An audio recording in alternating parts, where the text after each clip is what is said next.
Olá, estudante! Seja bem-vindo à Universidade Metropolitana de Santos, Núcleo de Educação à Distância Unimes Virtual. Sou o professor Alexandre e estou acompanhando vocês na disciplina Gestão de Compras e Suprimentos.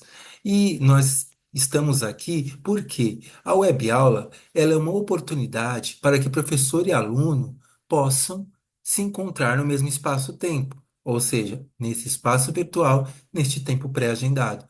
E é uma oportunidade também para trazer um pouco mais de conhecimento e conteúdo àquele que já está disponibilizado no ambiente virtual de aprendizagem.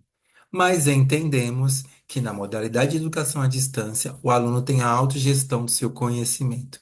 E, como tal, ele pode decidir o seu melhor horário e o seu melhor espaço para realizar o seu processo de aprendizagem. Por este motivo, as webaulas são gravadas e são disponibilizadas no ambiente virtual de aprendizagem para que você possa assistir quantas vezes quiser e puder. E em caso de dúvidas, vocês poderão me encaminhar via caixa de atendimento ou caixa de mensagem. Eu busco responder o mais breve possível, ok? Então, na nossa proposta de hoje, né, nós vamos falar um pouco sobre o pregão numa licitação pública.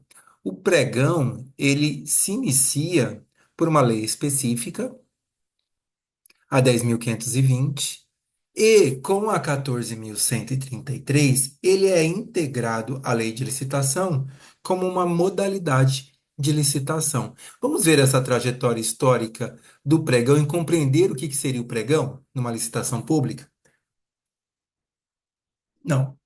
Então, uma licitação nós dizemos que é uma concorrência entre interessados que desejam fornecer materiais, insumos ou bens à administração pública ou prestar serviços, dentro de um princípio isonômico, chamado de princípio da isonomia. Ou seja, todos os licitantes que desejam fornecer para a administração pública devem ter iguais condições de concorrer. É o que prega o princípio da isonomia. Beleza, então, professor, a licitação é uma concorrência entre interessados em fornecer ou prestar serviços à prefeitura dentro de um princípio de isonomia. Perfeito. Quando a licitação é possível, ou seja, esta concorrência ela tem possibilidade de ocorrer, nós dizemos que a licitação ela pode ser dispensável ou dispensada. Quando essa concorrência é impossível, nós dizemos que a licitação é inexigível. Existem aqui situações taxativas onde não há concorrência, como artista renomado, serviço singular ou produto exclusivo. Ah, professor, beleza. Então, o senhor explicou muito bem aí o que é uma licitação. E o pregão? O pregão, ele se torna uma modalidade de licitação, ou seja, é um modus operandi. Ele vai ocorrer numa licitação onde ele é possível. Então, o pregão, ele é uma modalidade de licitação que visa a aquisição de bens e serviços comuns. Esse é o texto da lei. Esta modalidade objetiva maior transparência nos processos, melhores condições de negociação, redução de custos e mais agilidade nas contratações. Então, esse é o objetivo da modalidade pregão. Ah, perfeito, professor. Então, se for bem ou serviço comum, sabemos que o pregão é possível. E como que vai essa historiografia aí do pregão? O pregão, ele se iniciou lá em 2000, né, com um decreto, é o decreto número 3.555 de 8 de agosto de 2000, que regulamentava o pregão presencial. O decreto 3.697 de 21 de dezembro de 2000, ele revoga, foi revogado pelo decreto federal 5.450 regulamentava o pregão eletrônico. Então, nós temos duas formas de pregão. Nós temos o pregão presencial e nós temos o pregão eletrônico. E aí, o decreto 5.450, que revogou o decreto 3.697, ele é de 31 de maio de 2005 e aí sim regulamentava o pregão eletrônico. Então, decreto 5.504 de agosto de 2005, ele fez um adendo, né, ao que trata dos repasses de outros entes federativos e o uso do pregão. Então, ele vai trazer dispositivos, né, ao decreto do pregão.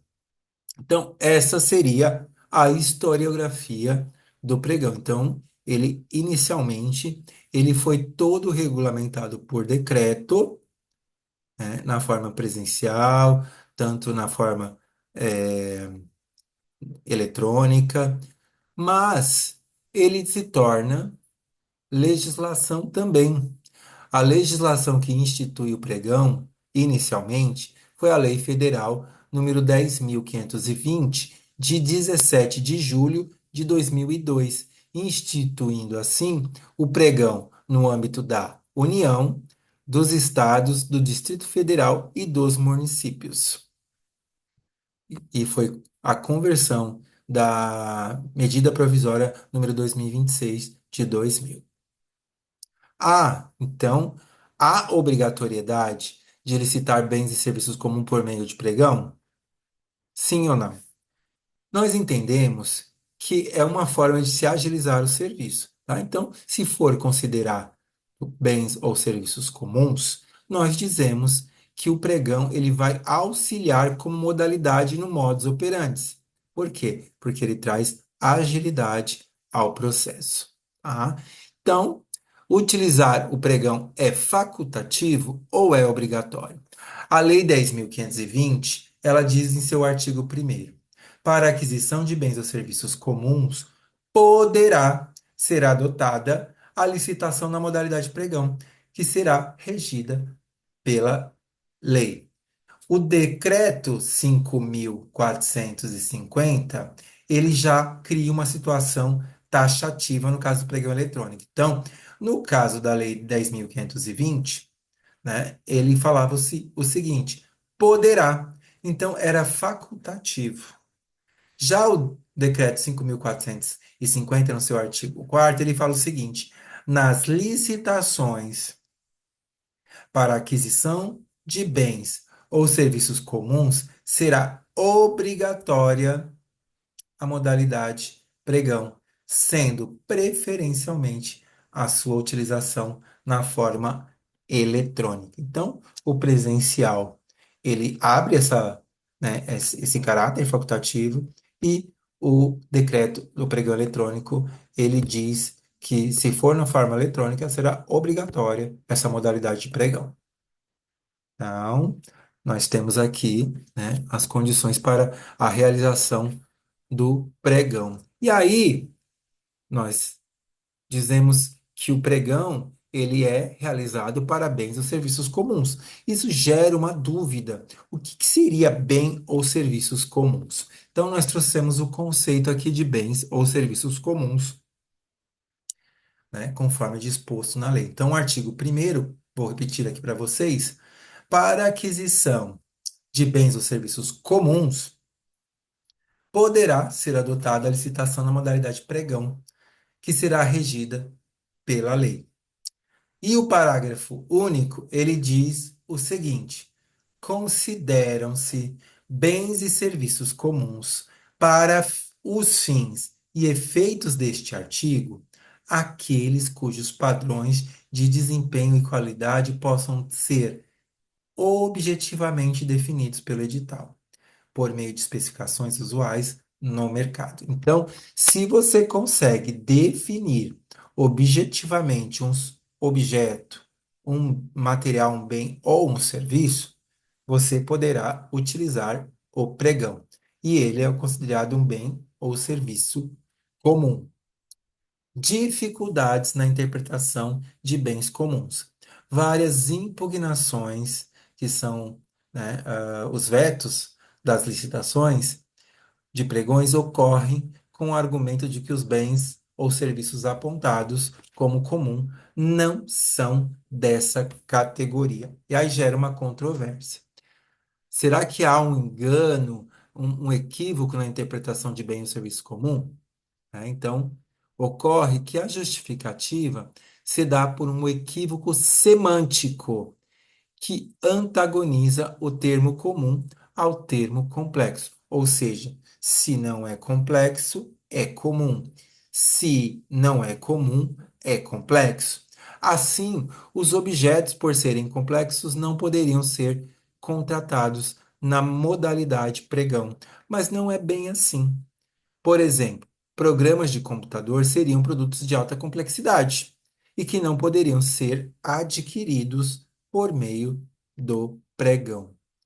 Só que comum ou simples, complexo ou incomum. O significado do vocábulo comum é evidente, pois se contrapõe a incomum, raro, extraordinário, ao passo que complexo se contrapõe a simples e não a comum, singelo e incomplexo. Portanto, nada impede a existência de um objeto comum e complexo ao mesmo tempo, bem como de objeto incomum e simples. Então, não são termos antagônicos e têm seus significados bem diferentes. Então, o fato de um bem ser considerado comum não quer dizer que ele não possa ser complexo, tá? Então, a Lei 10.520 ela também traz uma definição para objetos comuns. Vamos ler? Aqueles cujos padrões de desempenho e qualidade possam ser objetivamente definidos pelo edital, por meio de especificações usuais no mercado. Então, tudo aquilo que você consegue realizar uma cotação tranquilamente, pois as suas especificações estão claras, né, no mercado. Assim, pode-se contratar um serviço de jardinagem por meio de um pregão, bem como pelo mesmo meio se podem adquirir computadores ou automóveis. Então, a sua complexidade está na sua definição, na objetividade dessa definição e da, né, disponibilidade de interpretação junto ao mercado. Complexidade técnica. Bens e serviços com complexidade técnica, seja na sua definição ou na sua execução, também são passíveis de serem contratados por pregão. O que se exige é que a técnica neles envolvida seja conhecida no mercado do objeto ofertado, possibilitando, por isso, sua descrição de forma objetiva no edital. Vocês começam a perceber que está muito mais voltado para o conhecimento deste produto ou serviço, né? Essa definição de comum, se ele é bem difundido, se ele é bem conhecido, entendeu? Ele se torna comum. Então, essa seria a grande sacada. Então, com relação aos bens e serviços incomuns, estaria justamente no contrário.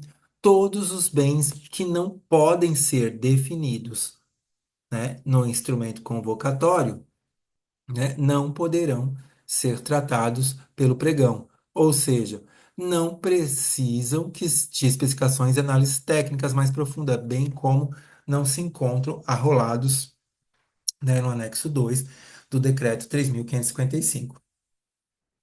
Então, serviços incomuns estão diretamente antagonizados pelo serviço comum e não complexo, como muita gente realiza um equívoco e uma confusão. E o pregão eletrônico? Nós temos aqui no artigo 4º do Decreto 5.450 que o pregão na forma eletrônica será obrigatório. Então, a licitação na modalidade pregão é caracterizada como eletrônica quando a disputa ocorre por meio de sistema que promova a comunicação pela internet. É o que nós chamamos de pregão eletrônico, onde os licitantes podem estar né, nas suas empresas, nas cidades. Então, a fundamentação legal do pregão eletrônico, né, o artigo 2º diz o seguinte: o pregão na forma eletrônica com modalidade de licitação do tipo menor preço realizar-se-á quando a disputa pelo fornecimento de bens ou serviços comuns for feita à distância, que é uma grande como é cômodo, né, para as empresas elas estarem longe, né, do setor de licitação sem precisar se deslocar. Mesmo estando à distância, a sessão é pública por meio de sistema que promove a comunicação via internet, onde as pessoas poderão realizar suas propostas, tudo na forma eletrônica, ok? Quando posso realizar uma licitação na modalidade pregão eletrônico, né? Então, o artigo 1º da Lei 10.520, a modalidade de licitação, de acordo com o disposto no parágrafo 1º do artigo 2º da Lei 10.520, diz o seguinte: destina-se a bens e serviços comuns, como já foi bem falado aqui na nossa aula de hoje, no âmbito da União e submete-se a regulamento estabelecido neste decreto. Tá? Então, no âmbito da União, será obrigatório ah, ah, o pregão na forma eletrônica. E também para aqueles entes federativos, seja União, Estado, ou seja Estado ou municípios que recebem recursos do governo federal também deverão realizar o pregão no formato eletrônico. Um diferencial entre o pregão presencial e o pregão eletrônico é que na forma eletrônica é muito mais confortável, pelo fato de todas as suas fases transcorrem sem nenhum contato presencial entre as partes, ocorrendo somente na forma virtual, cada um em seu estado, em sua cidade, desejando fornecer a uma determinada administração pública sem precisar se deslocar, né, para a cidade onde está ocorrendo a licitação. Ok? Então, nós estamos terminando nossa web aula de hoje, que falou sobre o pregão. O pregão, ele foi inicialmente instituído pela lei, primeiramente por decretos, né, depois pela lei 10.520 e, mais atualmente, na Lei 14.133, ele foi instituído como modalidade de licitação na própria Lei de Licitação.